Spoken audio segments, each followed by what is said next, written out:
یہ واقعی صحیح بات ہے کہ یہ میں نے پہلی دفعہ میں نے اس ٹروتھ کو ریویل کیا ہے کہ صحیح مسلم میں یہ حدیث موجود ہے. بخاری اور مسلم دونوں میں یہ حدیث ہے. جو وہ آخری پارٹ ہے مسلم میں، بخاری اور مسلم میں حدیث ہے. حضرت سعد ابن ابی وقاص کہتے ہیں رضی اللہ تعالی عنہما وعلیہ السلام، اور سیدنا ابو ہریرہ رضی اللہ تعالی عنہ علیہ السلام، کہ غزوہ خیبر کے موقع پر نبی صلی اللہ علیہ وآلہ وسلم نے فرمایا میں کل اس شخص کے ہاتھ میں جھنڈا دوں گا جو اللہ اور اس کے رسول سے محبت کرتا ہے. اور یہ تو چھوٹی بات ہے، اور اللہ اور اس کا رسول اس سے محبت کرتا ہے، یہ بہت بڑی بات ہے. تو سعد ابن ابی وقاص کہتے ہیں کہ ہم پوری رات بے چینی میں سوئے نہیں کہ وہ خوش نصیب کون ہوگا. جب صبح ہوئی تو نبی علیہ السلام نے فرمایا کہ علی ابن ابی طالب کو میرے پاس بلاؤ. بلایا گیا، ان کی آنکھوں میں شوب چشم تھا. نبی علیہ السلام نے اپنے مبارک لعاب دہن ان کی آنکھوں میں لگایا، مبارک ہاتھوں سے زرہ باندھی اور آپ نے روانہ کیا اور فرمایا کہ اے علی پہلے ان کو دعوت دینا. میدان جنگ میں بھی کہا کہ پہلے ان کو دعوت دینا، اگر تیری وجہ سے ایک بندے کو بھی ہدایت مل گئی نا تو تیرے لیے سرخ اونٹوں سے بہتر ہے. اور صحابہ کرام کہتے ہیں سیدنا علی کو یہ فضیلت حاصل ہوئی، اللہ تعالیٰ نے ان کے ہاتھوں میں فتح دے دی. یہ تو بخاری و مسلم میں. مسلم شریف میں آگے الفاظ ہیں کہ سیدنا ابو ہریرہ کہتے ہیں کہ حضرت عمر فاروق رضی اللہ تعالیٰ عنہ مجھ سے کہا کرتے تھے کہ مجھے اپنی زندگی میں کبھی بھی نبی علیہ السلام کی طرف سے عمارت کا شوق پیدا نہیں ہوا. یعنی وہ کہتے تھے میری ایک زندگی میں جو عمارت والا معاملہ ہے میں اس سے دور ہی بھاگتا ہوں. آپ کو پتہ ہے نا حضرت ابوبکر کا بھی جب یہ مشورہ شروع کیا تو حضرت عمر نے سب سے پہلے کہا کہ جی مجھے تو ہم معافی رکھیں، باقیوں میں سے کوئی مشورہ کر لے، میں جو بھی مسلمان راضی ہو جائیں گے. حضرت ابوبکر نے بھی سب سے مشورہ کیا، حضرت عمر سے نہیں کیا. اور سب سے مشورہ کیا کیا کہ اس کو کر دوں، تو سب نے کہا ٹھیک ہے. جب اناؤنسمنٹ کی تو حضرت عمر نے کہا کہ بھی آپ نے مجھ سے ان کا مجھے پتا تھا تم نے تو ماننا ہی نہیں ہے، بس اب اس کو مسلمانوں کے مشورے کو قبول کرو. تو حضرت عمر کی ایک طبیعت میں ایک عاجزی والا معاملہ تھا، اور آپ دیکھ لیں کہ یہی عاجزی ہے جو ان کو ایمان کی طرف لے آئی ہے. نبی علیہ السلام کی ترمذی میں دعا ہے نا، اے اللہ عمر ابن حشام اور عمر ابن خطاب میں سے ایک کو اسلام کی دولت ہے. ابو جہل کو کیوں نہیں ملی؟ میں آپ کو ایک ہی فرق ایک ہی بندے کی زبانی بتا رہا ہوں. حضرت عبداللہ ابن مسعود کہتے ہیں، صحیح بخاری میں آتا ہے کہ جب اس مرنے کے قریب تھا، دو بچوں نے اس کو قتل کر کے نیچے گرایا، بھی اس کی رمق باقی تھی، تو میں اس کی جب گردن کاٹنے کے لیے اس کے سینے پہ چڑھا تو مجھے کہنے لگا کہ تم ایک یعنی کم ذات کے آدمی نے ایک بہت بڑی سواری کے اوپر سوار ہوا ہے اور میری گردن کو نیچے سے کاٹنا تاکہ سردار کی گردن نظر آئے. یہ اکڑ آخری وقت میں بھی نہیں جا رہی ہے. اور دوسری طرف آپ حضرت عمر فاروق رضی اللہ تعالیٰ کو دیکھیں کہ بلال حبشی کو کہہ رہے ہیں، صحیح بخاری میں حدیث ہے کہ ابو بکر ہمارے سید ہیں جنہوں نے ہمارے سید بلال کو آزاد کروایا.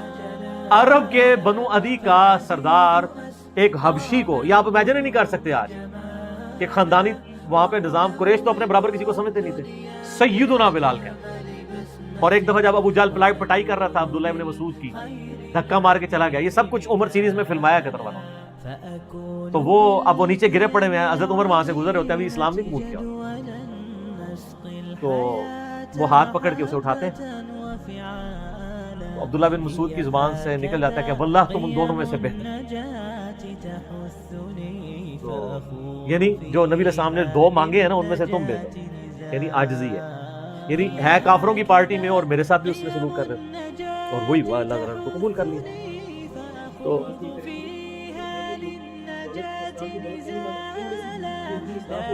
ہاں یہ بھی یہ دو علیحدہ حدیث ہیں، دو علیحدہ ترمذی میں دونوں روایتیں.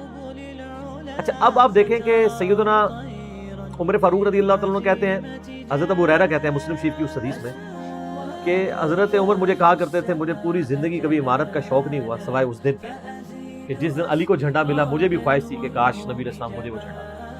یہ حضرت علی کے لیے بہت بڑی فضیلت ہے اس حوالے سے کہ سیدنا عمر ان پر رشک کر رہے. باقی ایک سنن کبریٰ البیہقی میں من گھڑت روایت ہے کہ حضرت عمر کہا کرتے تھے، وہ جو ایک بڑی مشہور بیان کر رہے ہوتے ہیں کہ جی وہ ستاروں کے برابر کس کی نیکی ہیں. حضرت عائشہ نے پوچھا ان کا بھی تیرے باپ کی ہیں، تو حضرت عمر کی ہیں، تو پوچھا کہ میرے باپ کی، ان کا بھی ان کی تو ایک نیکی جو ہے وہ غار ثور کی سب پہ بھاری ہے. اس حدیث کو شیخ البانی نے، شیخ زبیل زئی صاحب نے، دونوں نے لکھا ہے یہ موضوع حدیث ہے، وضع کی گئی حدیث ہے. لیکن یہ ہمارے مسلمانوں کے بچے کو یاد ہے، جعلی حدیث ہے، ضعیف نہیں سر، گھڑی ہوئی حدیث ہے. اور جو مسلم شریف کی حدیث تھی وہ ہم نے آگے ایکسپلور کیا کہ حضرت عمر کہتے تھے مجھے علی پر رشک کہ مجھے وہ جھنڈا نہیں ملا اور علی کو ملا. دوسری طرف سیدنا علی بھی سیدنا عمر سے بڑی محبت کرتے ہیں. ہاں بخاری اور مسلم دونوں میں حدیث ہے، مشکات میں بھی آپ کو مل جائے گی 3 جلد میں، حضرت ابو بکر عمر کے فضائل کے چیپٹر میں۔ عبداللہ ابن عباس کہتے ہیں کہ سیدنا عمر کی میت رکھی ہوئی تھی اور لوگ ان کی میت پہ رو رہے تھے اور اپنے اپنے انداز میں ان کے اوپر سلام پیش کر رہے تھے کہ آپ کی وجہ سے اللہ نے اسلام کو اتنا عروج دیا، رومن اور پرشین امپائر گر گئی، یرموک اور قادسیہ میں اللہ نے مسلمانوں کو فتوحات دی۔ اور کہتے ہیں اتنے میں ایک شخص میرے پیچھے آگے کھڑا ہوا، کیونکہ میں بھی میت کے سامنے بیٹھا ہوا تھا، اس نے میرے کندھے کے اوپر آ کے یوں کونی رکھ دی اور اس نے سیدنا عمر کی میت کو مخاطب کر کے کہا کہ اللہ تجھ پہ رحم کرے اے عمر ابن خطاب۔ میں نے اللہ کے محبوب صلی اللہ علیہ وآلہ وسلم سے بارہا سنا تھا کہ میں ابو بکر اور عمر فلاں جگہ گئے، میں ابو بکر اور عمر داخل ہوئے، میں ابو بکر اور عمر نکلے، مجھے امید تھی کہ تم اپنے ان 2 ساتھیوں کے ساتھ جا کے ملو گے۔ کون سے 2 ساتھی؟ سیدنا ابو بکر اور سیدنا محمد رسول اللہ صلی اللہ علیہ وآلہ وسلم۔ اور اللہ کی قسم اس روئے ارض پہ تم وہ شخص تھے کہ مجھے خواہش ہے کہ میں تمہارے اعمال کے ساتھ اللہ کے حضور پیش۔ ظاہر ہے اتنا بڑا عروج سر، انسانی تاریخ کا سب سے بڑا ریولوشن نبی علیہ السلام کا، اس کی ایپیکس سیدنا عمر کے دور میں ہوئی ہے، اور یہ اللہ کا معجزہ ہے۔ نبی علیہ السلام کی مبارک زندگی میں انقلاب آتا نا تو اس طرح کے تو بہت لیڈر پہلے بھی آئے تھے جنہوں نے اپنی زندگیوں میں انقلاب لے کے آئے تھے۔ یہ معجزہ یہ تھا کہ وہ شخص دنیا سے چلا گیا، ہزاروں اس کے ماننے والے مرتد ہو گئے عرب قبائل، اور چند مخلص ساتھی ساتھ ہیں، اس کے باوجود اللہ نے رومن اور پرشین امپائر الٹوا دیے۔ کتنا بڑا معجزہ ہے۔ اگر نبی علیہ السلام نے مبارک زندگی میں کر جاتے، وہ تو اسکندر اعظم بھی کر گیا، بعد میں چنگیز خان نے بھی کیا، بڑے بڑے لیڈر آئے۔ یہ ڈفرنس، ایک یہ ڈفرنس، اور دوسرا ڈفرنس یہ کہ نبی علیہ السلام نے اپنی وفات کے بعد 10 سال بعد، 20 سال بعد، 30 سال بعد، 50 سال بعد، ایون 500 1000 سال بعد ہونے والے واقعات کو بھی بیان فرما دیا کہ یہ ہوگا۔ آج تو ہم تاریخ میں دیکھ سکتے ہیں کہ وہ سب کچھ ہوا ہے۔ اگر آپ کو شوق ہو تو دلائل النبوہ امام بیہقی کی کتاب ہے، 3500 حدیث پہ، 5ویں صدی ہجری میں لکھی گئی ہے۔ اس میں 500 سال میں جو نبی علیہ السلام کی پروفیسیز پوری ہوئی ہیں نا، منوان اسی طریقے سے موجود ہے۔ بخاری مسلم میں جو حدیثیں ہیں تاتاریوں سے جنگوں والی، وہ اس وقت تک نہیں ہوئی تھی، حدیثیں تو پہلے سے موجود تھی، آج تو ہم ان کو بھی درست مان رہے ہیں۔ ٹھیک ہے، نبی علیہ السلام نے پریڈکشن کی تھی کہ عنقریب کیسر روم ختم ہوگا، قیامت تک کوئی کیسر نہیں ہوگا، بخاری مسلم کی حدیث ہے، اور دیکھ لیں قیامت تک کوئی کیسر نہیں ہوا۔ عنقریب پرشین امپائر ختم ہوگی اور قیامت تک کوئی کسرا نہیں ہوگا۔ آج دیکھ لیں 1400 سال ہو گئے ہیں سر۔ یہ اسی طریقے سے ہے کہ میں کہوں کہ عنقریب امریکہ اور رشیا ختم ہو جائیں گے ود ان فیو ایئرز، اور قیامت تک کبھی ان کو پاورز نہیں ملیں گی جو کہ ابھی پاور ہے اور جن کی صدیوں سے چل رہی ہے، اور وہ پھر پاور بھی ان لوگوں کے ہاتھوں ہوئی ہے کہ جن کے پاس اسلحہ بھی نہیں تھا ان کے سے لڑنے کے لیے، مین پاور بھی نہیں تھی ان کے لیول کی، الٹوا دی اللہ تعالیٰ نے۔ تو سیدنا علی نے کہا کہ یعنی ابن عباس کہتے ہیں کہ حضرت عمر فاروق رضی اللہ تعالیٰ عنہ کی میت پہ یعنی یہ کلام وہ جو شخص میرے یعنی کندھے پہ کونی رکھ کے کر رہا تھا نا، تو میں نے جب اس کو مڑ کے دیکھا تو وہ علی بن ابی طالب جو سیدنا عمر کے بارے میں یہ کلمات کہتے۔ تو یعنی ان لوگوں کی للہیت تھی کہ وہ تعریف کیا کرتے تھے، کوئی آر محسوس نہیں کیا کرتے۔ اور آپ دیکھیں سیدنا عمر کی بھی کتنی محبت تھی سیدنا علی سے کہ جب کبھی بھی فارن ٹور پہ جاتے تھے اپنی جگہ حضرت علی کو خلیفہ بنا کے جاتے تھے، کیونکہ نبی علیہ السلام جب تبوک پہ گئے تھے تو سیدنا علی کو چھوڑ کے گئے تھے، بخاری مسلم میں آتا ہے حضرت علی رو پڑے، پہلا اور آخری موقع تھا کہ جنگ میں نہیں گئے تھے، فرمایا تم اس پہ راضی نہیں ہو، تمہاری میرے ساتھ وہی نسبت ہے جو ہارون کی موسیٰ کے ساتھ، مگر میرے بعد کوئی نبی نہیں۔ تو حضرت عمر اس سنت میں عمل کرتے تھے، جب بھی وہ جاتے تھے، جب بیت المقدس فتح ہوا چابیوں کے لیے انہوں نے بلایا، سیدنا علی کو اپنی جگہ چھوڑ کے گئے، اس سنت پہ عمل کیا کرتے۔ اور یہ بات شیعہ کے ہاں بھی ملتی ہے۔ میری ایک شیعہ عالم کے ساتھ ایک دفعہ بحث ہوئی 2011-12 کی بات، تو مجھے کہنے لگے کہ حضرت عمر جو ہے نا حضرت علی کو خلیفہ بنانے میں مخلص نہیں تھے، اسی لیے انہوں نے 6 رکنی کمیٹی بنائی، ان کو چاہیے تھا ڈائریکٹ حضرت عمر حضرت علی کو نامزد کرتے۔ تو میں نے کہا اس کے پیچھے ریزن کیا ہے، وہ تو حضرت عمر نے خود بتائی ہے، بخاری مسلم دونوں میں حدیث ہے۔ ابن عمر کہتے ہیں جب حضرت عمر کو زخم لگا اور اب ہمیں یقین ہو گیا کہ وہ جانور نہیں ہوں گے، کھاتے تھے تو انتڑیاں کٹ چکی تھی، یہیں سے وہ سب کچھ نکل جاتا تھا، تو ہم نے عرض کیا کہ اپنا خلیفہ کسی کو نامزد کرنا ہے۔ تو انہوں نے کہا اگر میں اپنا خلیفہ کسی کو نامزد کرتا ہوں تو میں اس کی سنت پہ عمل کرتا ہوں جو مجھ سے بہتر ہے، ابو بکر۔ اور اگر میں نہیں کرتا تو میں اس کی سنت پہ عمل کروں گا جو ان سے بھی بہتر ہے، یعنی رسول اللہ صلی اللہ علیہ وسلم۔ ابن عمر کہتے ہیں جب میں نے حضرت عمر کی یہ بات سنی نا تو مجھے سمجھ آ گئی کہ اب حضرت عمر کسی کو نہیں بنائیں گے، کیونکہ وہ ہمیشہ ہر معاملے میں نبی الاسلام کی سنت کو پرائورٹی دیتے تھے۔ اور وہی ہوا کہ انہوں نے کہا کہ میں 6 رکنی کمیٹی بنا رہا ہوں، بخاری کے اور مسلم کے الفاظ ہیں کہ میں اپنے بعد اس امر خلافت میں ان 6 بندوں سے زیادہ کسی کو اہل نہیں سمجھتا جن سے رسول اللہ صلی اللہ علیہ وآلہ وسلم اپنی وفات تک راضی رہے۔ اور فرمایا علی، عثمان، طلحہ، زبیر، عبد الرحمن بن عوف، سعد بن ابی وقاص۔ اچھا یہ کون ہے؟ عشرہ مبشرہ ہیں۔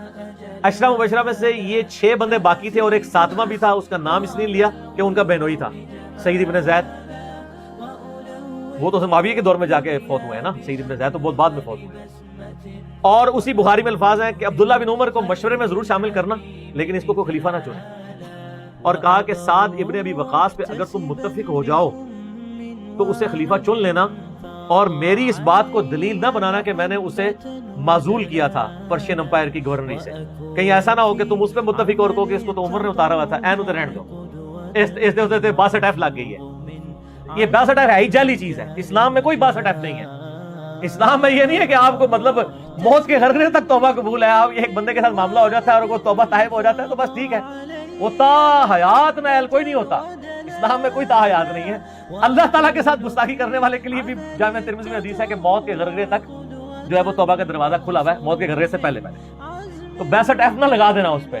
وہ ایک معاملہ تھا، وہ حضرت عمر کسی کو 4 سال سے زیادہ گورنر رہنے نہیں دیتے تھے تو انہوں نے اس کو ہٹا دیا۔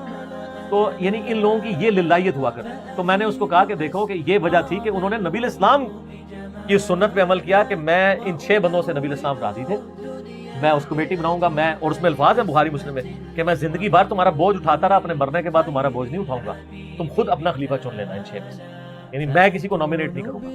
دوسرا میں نے اس شیعہ عالم سے یہ بات کی کہ حضرت عمر اتنے بڑے رسک کے اوپر تھے کہ جس نے پوری دنیا کو الٹ دیا ہے، اور وہ چند بندے لے کے رومن اور پرشین امپائر کا وزٹ کر رہا ہے، کوئی بھی قافلہ ان پہ حملہ کر کے ان کو شہید کر سکتا، اور اگر خدا نہ خواستہ اس دوران وہ شہید ہو جاتے تو حضرت علی آٹومیٹکلی خلیفہ ہوتے کیونکہ ان کو چھوڑ کے گئے ہوئے تھے۔ یہ ان کا اخلاص تھا۔ پھر سیدنا عمر نے حضرت علی کو چیف جسٹس لگایا ہوا تھا حجاز کا۔ چیف جسٹس آج کل نہیں سنبھالا جا رہا، اور اس زمانے میں جب اسلام کا دورہ ہو، عدل کا نظام ہو، اور تینوں جو زہد کے امام تھے نا، حضرت عمر نے ان کو چیف جسٹس لگایا تھا۔ رومن امپائر گری، اصحاب صفہ میں سے ابو درداء کو لگایا، سب سے غریب ترین صحابی، یہ ان کا کرائٹیریا تھا۔ ابو سفیان، بڑے بڑے لوگ جو اینڈ پہ مسلمان ہوئے، یہ لائنیں بنا کے کھڑے رہتے تھے، حضرت عمر ان کو نہیں ملتے تھے جب تک باقیوں سے فارغ نہ ہو جائے۔ وہ کہتے تھے ہم سردار، ان کا نہیں، تم اسلام میں بعد میں آئے ہو۔ اور وہ مہاجرین کے وظیفے اور اصحاب بدر کے وظیفے انہوں نے باقیوں سے ڈبل لگائے ہوئے کہ انہوں نے برے وقت میں اسلام کا ساتھ۔ اور پرشین امپائر گری، عبداللہ ابن مسعود، زہد ترین صحابی، زہد کے امام، ان کو وہاں پہ چیف جسٹس لگایا، اور حجاز کے اندر سیدنا علی کو لگایا۔ اور اس سے بھی بڑھ کے سیدنا علی بن ابی طالب کی ایک بیٹی ہے ام کلثوم، سیدہ فاطمہ سے ان کا رشتہ مانگا سیدنا عمر کہ میرا اہل بیت رسول کے ساتھ رشتہ بنے۔ صحیح بخاری میں بھی اس کا ذکر اشارتاً موجود ہے ام کلثوم کا۔ شیعہ اور سنی دونوں کے ہاں ان کی کتابیں تو مانتی ہیں، بابیں نہ مانے تو الگ بات ہے، کتابوں میں موجود ہے کہ سیدنا عمر فاروق کی بیوی تھی ام کلثوم، اور سلام اللہ علیہ، اس کی وجہ سے یعنی انہوں نے ایک فخر محسوس کیا کہ میرا اہل بیت کے ساتھ ایک رشتہ داری والا معاملہ ہوا۔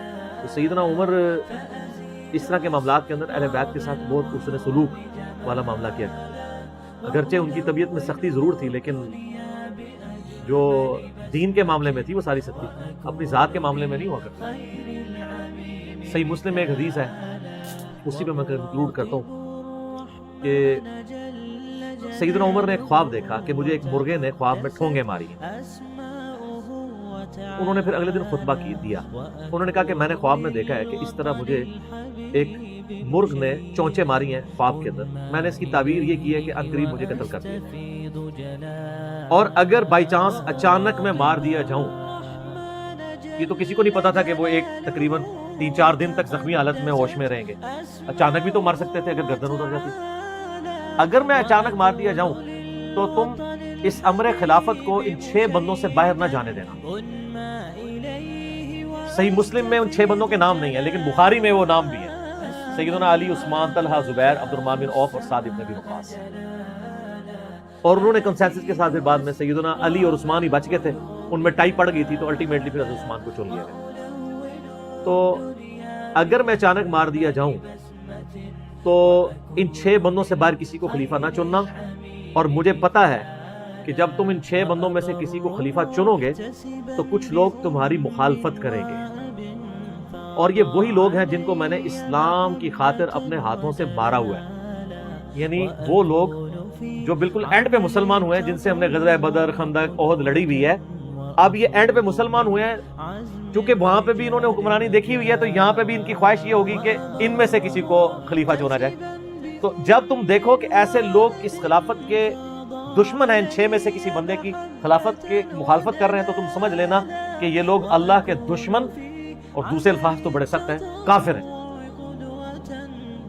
اب اس کی انجینئرنگ میں نہیں کرتا، وہ پھر کسی اور طرف بات چلی جائے گی۔ آپ میرا ریسرچ پیپر واقعہ کربلا کا حقیقی پس منظر 72 صحیح الاسناد احادیث کی روشنی میں، جس میں نے 200 روایتیں اکثر بخاری مسلم سے پیش کی ہیں، اس کے سٹارٹ میں نے حدیث لکھ کے پھر لکھا ہے کہ اب آئندہ صفحات میں آپ کو پتہ چلے گا کہ سیدنا عمر اسلام کا دشمن کن لوگوں کو سمجھتے تھے، اور یہی الفاظ صحیح بخاری میں عبداللہ بن عمر نے بھی استعمال کیے تھے۔